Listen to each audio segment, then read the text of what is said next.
My girlfriend said, "I'm keeping the apartment. You can crash with your parents." After I paid the deposit and 10 months of rent. I replied, "Interesting plan." Then I called the landlord, my uncle, and explained the situation. When she got the 24-hour eviction notice, her panicked calls revealed.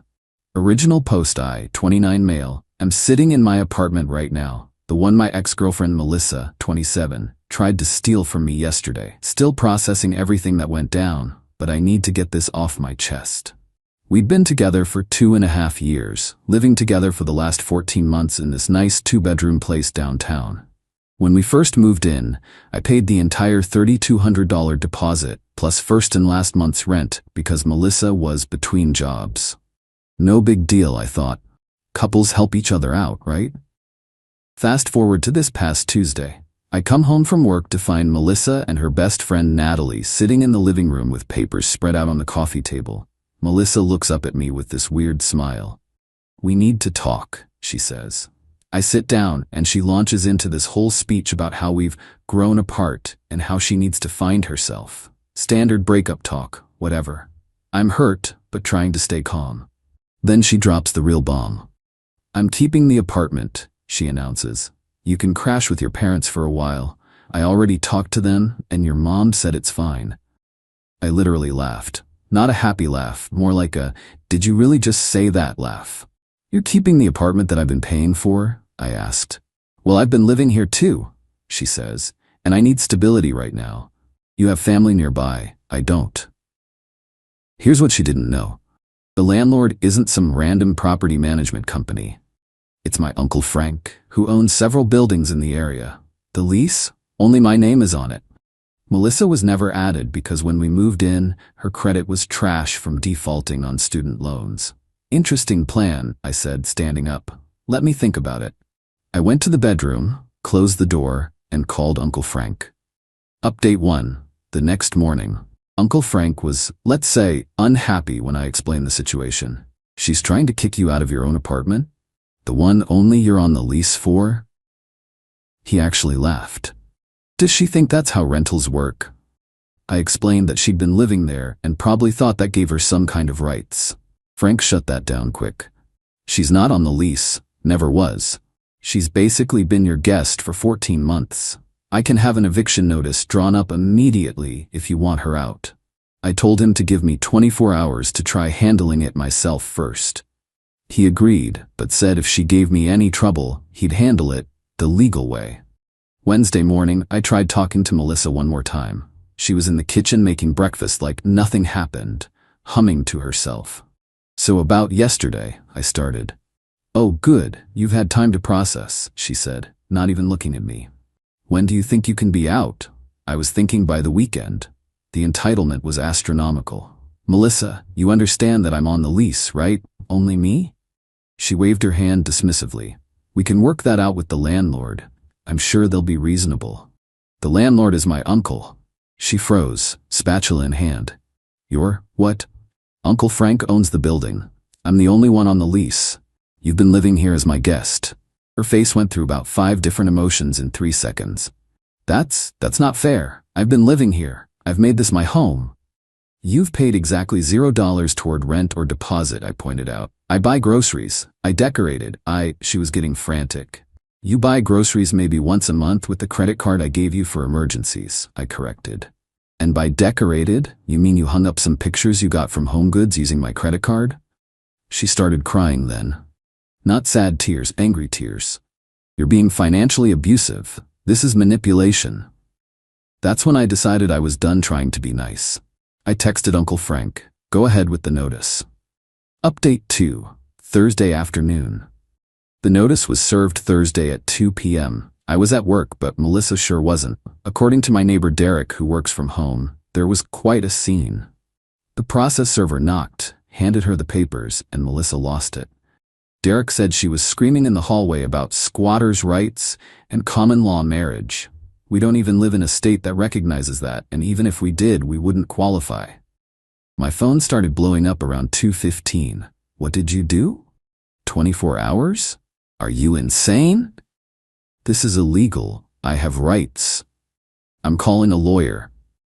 You can't do this to me. Then Natalie started, you're seriously evicting her and her? What kind of man does that? She thought you loved her. This is abusive behavior. Then came the call from Melissa's mom, Patricia. I actually answered this one because I'd always liked Patricia. Dennis, she said. She never could remember my name was David. What's this about you throwing Melissa out? I explained the situation calmly. How Melissa had tried to kick me out of my own apartment. How she'd never paid rent. How she wasn't on the lease. Patricia was quiet for a moment. Then, she told me you two decided together that she would take the apartment. No, Patricia. She decided that and told me I could go live with my parents. Oh. Another pause. That does sound like something she'd do. She did the same thing to her roommate in college. Wait, what? Turns out Melissa had a history of this. In college, she'd convinced her roommate to move out temporarily during finals week, then changed the locks and kept the dorm room to herself. The roommate had to get the university involved. I thought she'd grown out of that, Patricia said, sighing. I'll talk to her. Update 3, Friday morning. Friday morning rolled around, and Melissa had apparently spent all night consulting with every legal expert she could find.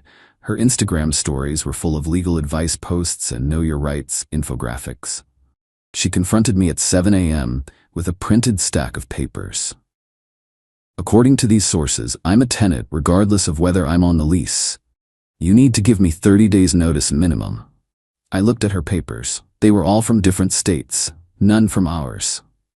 Melissa, those are for actual tenants. You're not a tenant, you're a guest who's overstayed their welcome. I get mail here. That makes me a tenant. You get mail here because you used my address without permission. The magazines you subscribe to with my credit card don't make you a tenant. She tried another angle. I'll call the police. They'll side with me. Go ahead, I said. Uncle Frank had already prepared me for this possibility. She actually did it. 2 officers showed up around 9 a.m. Melissa ran to the door, tears streaming. Officers, he's trying to illegally evict me. I live here. The older cop looked tired already. Ma'am, are you on the lease? No. But have you been paying rent? Not technically, but has the legal tenant asked you to leave? She started sobbing harder. This isn't fair. The younger cop looked at the eviction notice. This is from a licensed attorney, properly served. Ma'am, you need to make arrangements to leave by. He checked his watch. 2 p.m. today. But where will I go? She wailed. That's not his problem, ma'am, the older cop said, looking at me with something like sympathy. Sir, if she's not out by 2 p.m., call us back. Update 4. The panic sets in. After the cops left, Melissa went into panic mode. The entitled attitude crumbled, replaced by desperate bargaining. David, please, can we talk about this like adults? We tried that. You told me to move back with my parents. I was emotional. I didn't mean it like that. How did you mean it then? She couldn't answer that. By noon, she was making calls, trying to find somewhere to stay. I heard her on the phone with Natalie. What do you mean you don't have room? You have a whole couch. What about just for a few nights? This is an emergency. Then calling other friends, each conversation getting more desperate. Apparently, nobody wanted to take her in. Shocking, considering how she treated people. At 12:30, she tried one last manipulation. If you kick me out, I'll post everything on social media. Everyone will know what kind of person you are. Go ahead, I said. Make sure you include the part where you tried to steal my apartment after I paid for everything for over a year. She actually started typing up a post, showing it to me like a threat. About to be homeless because my ex is evil. 2 years together meant nothing. Remember this when a man says he loves you. You might want to add the context, I suggested. How you tried to kick me out of my own apartment that I pay for. She deleted the draft. Update 5. Moving day. At 1 p.m., Uncle Frank showed up with 2 movers he'd hired. I want this done professionally, he told me. No room for her to claim we damaged anything. Melissa's stuff wasn't that much, honestly. Clothes, makeup, some books, her gaming setup that I'd bought her for Christmas. The movers had everything boxed and ready to go in under an hour. Where should we take it? One mover asked. Melissa was sitting on the couch frantically texting. I don't know. I don't have anywhere. Can you just leave it here until I figure it out? No, Uncle Frank said firmly. You have 10 minutes to decide. or we're putting it in storage and you can pay to get it out." She called Patricia. I could hear Patricia's voice through the phone. "I told you this would happen, Melissa. Your dad and I are in Florida for the month. Call your cousin Rita." Rita apparently lived an hour away and wasn't happy about the situation, but agreed to let Melissa stay for a few days only. As the movers loaded her stuff into the truck, Melissa tried one more time.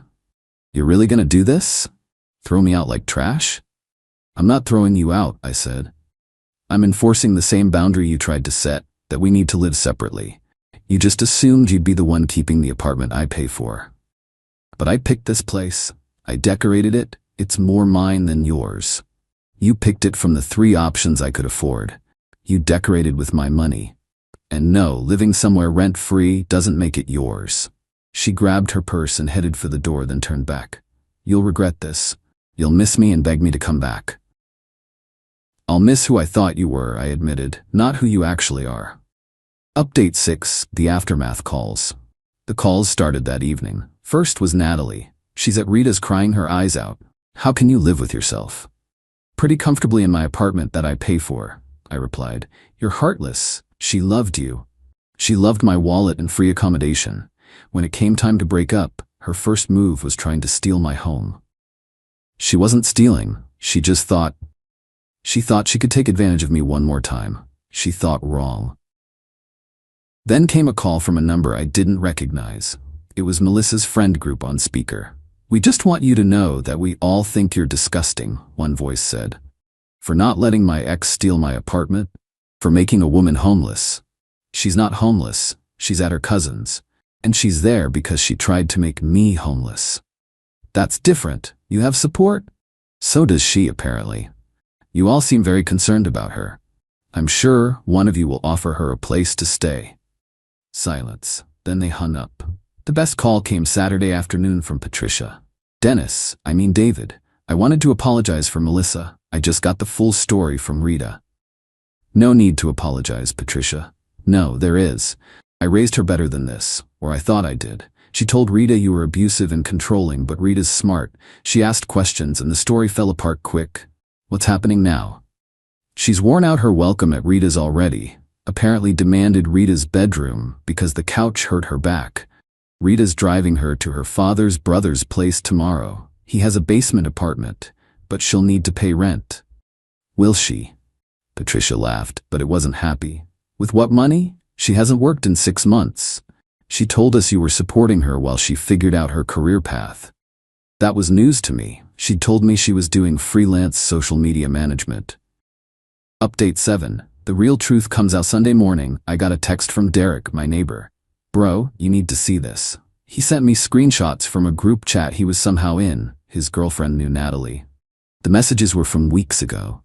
"Melissa, Operation Apartment is almost ready. You really think he'll just leave? He's too nice to fight. I'll cry, play victim, he'll cave. Unknown number, what if he doesn't? Then I'll threaten to ruin his reputation, say he was abusive. He'll give me the apartment to avoid drama. Savage, lol. He's been paying for everything anyway. Might as well get a few more months free rent before I move on. Unknown. Move on? Already talking to this guy Victor. Has a beach house. Just need to secure this apartment first as backup. I sat there staring at my phone. She'd been planning this. The whole breakup, the apartment theft, everything was calculated. Derek texted again. There's more. She's been seeing that Victor guy for 2 months. My girlfriend just told me. 2 months. While I was paying for everything, buying her gifts, planning our future, she was setting up my replacement and trying to steal my apartment as a backup plan. I forwarded everything to Patricia. Her response was immediate. Calling her now. This is unacceptable. An hour later, Melissa called from an unknown number. I almost didn't answer, but curiosity won. You ruined everything, she screamed.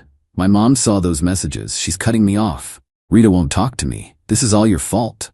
I ruined your plan to steal my apartment and cheat on me? I wasn't cheating. Victor is just a friend. With a beach house? Silence. Melissa, you planned this. You thought I was too nice to stand up for myself. You were wrong. I'll sue you for emotional distress, for illegal eviction, for what? Making you face consequences? Good luck with that. She hung up. Final update, 1 week later. It's been a week since Melissa was evicted. Here's where everything stands. Melissa is currently couch surfing between distant relatives who are quickly getting tired of her.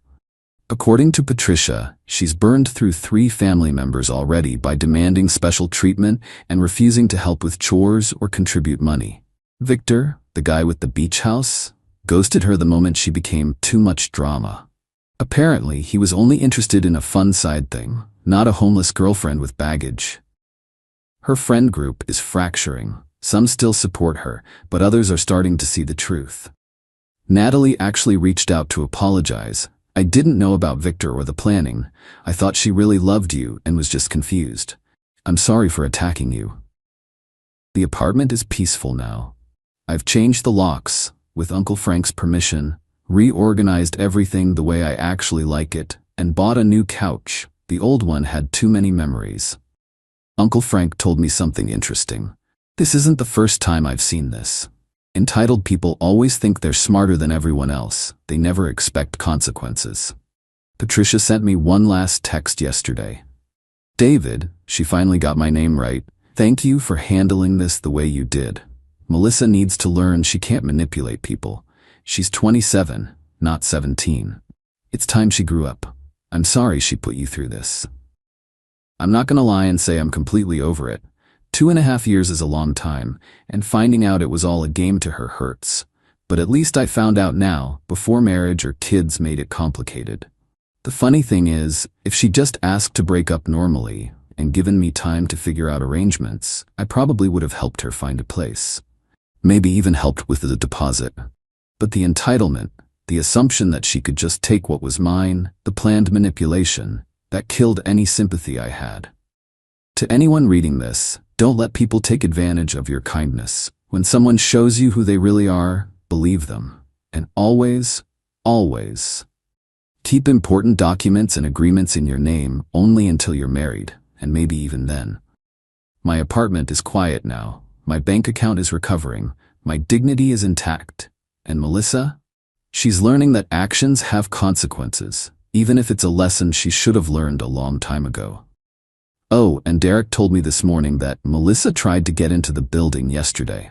She told the security door she forgot her key. The door camera caught her having a meltdown when she realized her access fob had been deactivated. Sometimes the best revenge isn't elaborate. Sometimes it's just letting someone face the natural consequences of their own entitlement. I'm done with this chapter. Time to move on.